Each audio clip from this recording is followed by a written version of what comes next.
से 4 सितंबर के बीच ब्रुनेई की यात्रा पर हैं। सबसे पहले आपको बता दें कि ब्रुनेई दक्षिण पूर्व एशिया का एक छोटा सा देश है और ये बोर्नियो द्वीप के उत्तरी तट पर स्थित है, जो दक्षिण चीन सागर से लगा हुआ इलाका है। आप इस देश को इस मैप में भी देख सकते हैं। ब्रुनेई दक्षिण पूर्व एशियाई राष्ट्र संघ यानी आसियान का सदस्य देश भी है।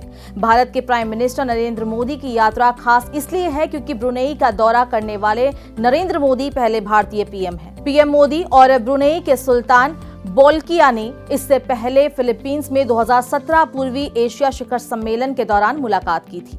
विदेश मंत्रालय के प्रवक्ता रणधीर जायसवाल ने कहा कि ये यात्रा भारत और ब्रुनेई के बीच राजनयिक संबंधों की स्थापना के 40 वर्ष पूरे होने का भी प्रतीक है। भारत और ब्रुनेई ने 1984 में अपने डिप्लोमेटिक संबंध स्थापित किए। ब्रुनेई में लगभग 14,500 भारतीय रहते हैं। आपको बता दें कि ब्रुनेई की आबादी करीब 4,60,000 है। आबादी का 10वां हिस्सा चीनी है। ब्रुनेई की आबादी मुख्य रूप से सुन्नी मुस्लिम है। ब्रुनेई को एक युवा देश भी कहा जाता है क्योंकि आबादी का 5वां हिस्सा 15 वर्ष से कम आयु का है। ब्रुनेई में करीब आधे लोग यानी लगभग 2.5 लाख लोग 30 वर्ष से कम उम्र के हैं।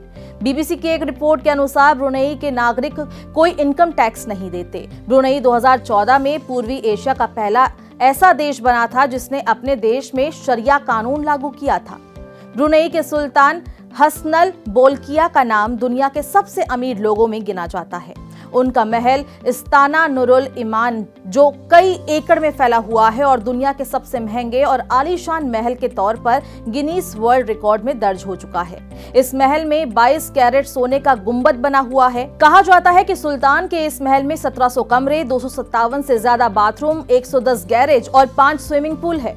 इस महल में एक साथ 200 से ज्यादा कार पार्क की जा सकती है। इसके साथ ही सुल्तान के पास एक निजी चिड़ियाघर भी है जिसमें 30 बंगाल टाइगर और विभिन्न पक्षी प्रजातियां हैं। सुल्तान का नाम 7,000 से ज्यादा लग्जरी कार रखने के लिए गिनीज वर्ल्ड रिकॉर्ड में भी दर्ज है।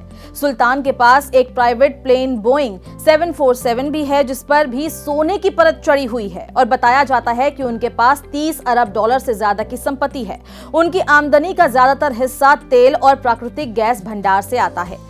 अमेरिकी साप्ताहिक पत्रिका की रिपोर्ट के मुताबिक जिस तरह सुल्तान का महल, प्लेन और कार सोने से सजी है, उसी तरह वो अपने सजने संवरने पर भी जमकर पैसा खर्च करते हैं। सुल्तान एक बार हेयर कट कराने के लिए 20,000 अमेरिकी डॉलर का भुगतान करते हैं। उम्मीद है अब आप समझ ही गए होंगे कि पीएम मोदी का ब्रुनेई दौरा खास क्यों है। मेरा नाम है दिशा बिष्टगौड़। ये कहानी लिखी थी हमारे साथी सौरभ पांडे ने। ऐसे ही देश दुनिया की तमाम खबरों को देखने के लिए देखते रहिए दैनिक जागरण। नमस्कार।